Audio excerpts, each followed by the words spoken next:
आज आपण 29 महानगरपालिकेच्या महापौर पदाच्या आरक्षणाची सोडत ते काढलेली आहे।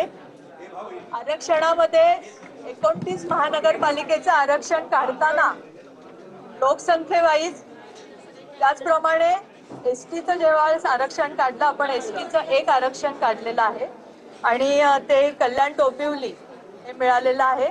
त्याच्यात नियम असा होता की ज्या महानगरपालिकेमध्ये 3 सीट आहेत तिथेच आपण एसटीचं आरक्षण काढू शकतो। त्याप्रमाणे आपल्याला आपण 4 शहरांमधनं ती चिठ्ठ्या टाकल्या आणि एक आरक्षण एसटीचं काढलेलं आहे।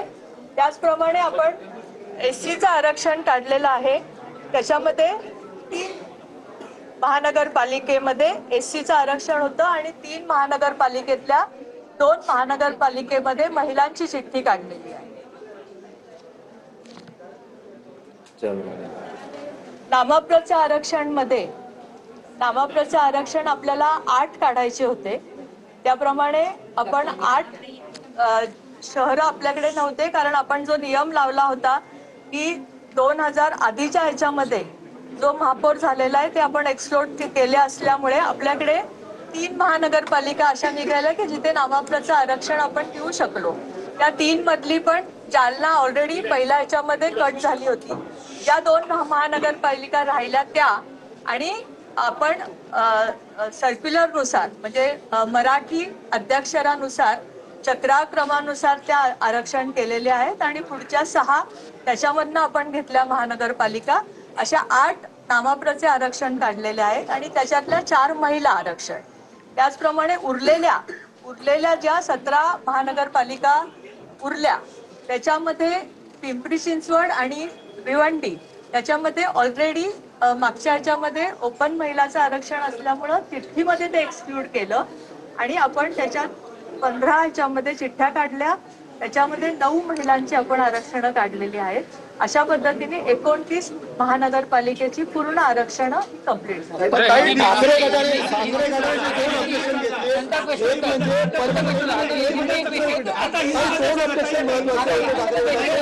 म्हणजे परभणीच्या संदर्भामध्ये दुसरा म्हणजे बृहन्मुंबई संदर्भातला काय सांगाल? दोन्ही ऑब्जेक्शन मध्ये तुमचं स्पष्टीकरण काय? मराठी पूर्ण होते त्या संदर्भात काय स्पष्टीकरण आहे? तर मी हे सांगेल की ठाकरे गटाचे आक्षेप हे कुठल्याही नियमाला धरून नव्हते। त्यांच्या म्हणण्यानुसार त्यांना मुंबईमध्ये जे आरक्षण पाहिजे होतं त्यासाठी काय करता येईल या पद्धतीचा आरडाओरडा त्यांनी केला। आपण त्यांना बराच वेळा विचारलं आणि त्यांनी आक्षेप नोंदवणं हा त्यांचा हक्क आहे। त्यांनी जे ऑब्जेक्शन आता घेतलेलं आहे त्याच्यावर प्रशासन आणि आमचं म्हणणं आहे की हे नियमानुसार प्रशासनाने पूर्ण कारवाई पूर्ण केलेली आहे। त्यांचे ऑब्जेक्शन जे काय असेल ते आम्ही विचारात घेऊ। पण मला जेव्हा रुलिंग देताना अजूनही असं वाटलं नाही त्यांचं ऑब्जेक्शन असंच होतं की इथे आम्हाला मुंबईत एससी का नाही दिलं, मुंबईत ओबीसी का नाही दिलं, मुंबईत हे का नाही दिलं।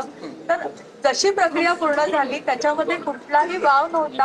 आपण या प्रक्रियेचं लाईव्ह चित्रण सगळ्यांना दाखवलेलं आहे आणि त्यामुळे तुम्हालाही कळेल की त्या ऑब्जेक्शन मध्ये काही असंच ऑब्जेक्शन काँग्रेसने परभणीच्या ठिकाणी घेतलं होतं। मनमानी केली असं त्यांचं म्हणणं। तुम्हीच ठरवाल की आम्ही मनमानी केली का नाही कारण तुम्हाला पूर्ण लाईव्हचं चित्र परभणीच्या संदर्भात देखील काँग्रेसने ऑब्जेक्शन घेतलं होतं की महिला ओपन का करण्यात आला या ठिकाणी, या आधी महिलांसाठी आरक्षित होता त्यावर काय सांगता? त्यांचा थोडा गैरसमज झाला होता। 2.5 वर्षाची जी आरक्षणं होती त्याच्यामध्ये पहिल्यांदा त्यांच्या इथे महिलांचं आरक्षण पडलं होतं पण नंतरच्या ह्याच्यामध्ये एससीचं महिलांचं पडलं होतं म्हणून त्यांचा गैरसमज आपण दूर केला।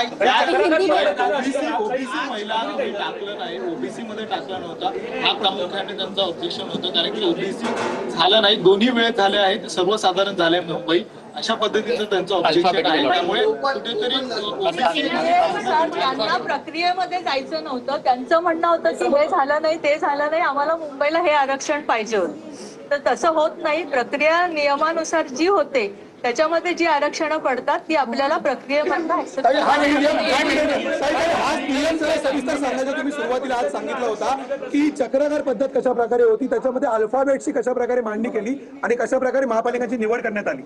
जी नामप्रची आरक्षणं होती जी आपल्याला 8 लोकसंख्येप्रमाणे आपल्याला 8 द्यायची होती। त्या 8 मध्ये आपण कुठल्याही ह्याच्यामध्ये 29 मध्ये ज्या ज्या महानगरपालिकेत मागच्या ह्याच्यामध्ये ओबीसीचे आरक्षण पडलेले होते त्या एक्सक्लूड करता आपल्याकडे 3 महानगरपालिका राहिल्या. 3 महानगरपालिकेतलं ऑलरेडी जालना त्याच्यामध्ये एक्सक्लूड झालं होतं कारण जालन्याची चिठ्ठी निघाली होती. त्यामुळे राहिला तो आणि उरलेल्या 6 आपण अल्फाबेट प्रमाणे चक्राक्रमानुसार घेतल्या आणि त्याचे चिठ्ठ्या आपण 8 टाकल्यावर. मैम हिंदी में बता दीजिए प्रोसेस जो विरोध होता है मैम हिंदी में बता दीजिए।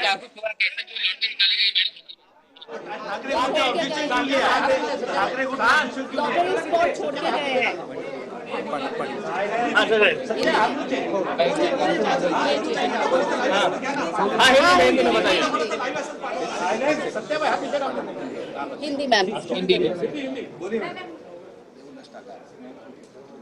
आज 29 महानगर पालिका के लिए महापौर के आरक्षण की सोड़त यहाँ संपूर्ण हो गई। उसमें एक हम लोगों ने और जो कि नावं टाकले गेलेत एसटीचे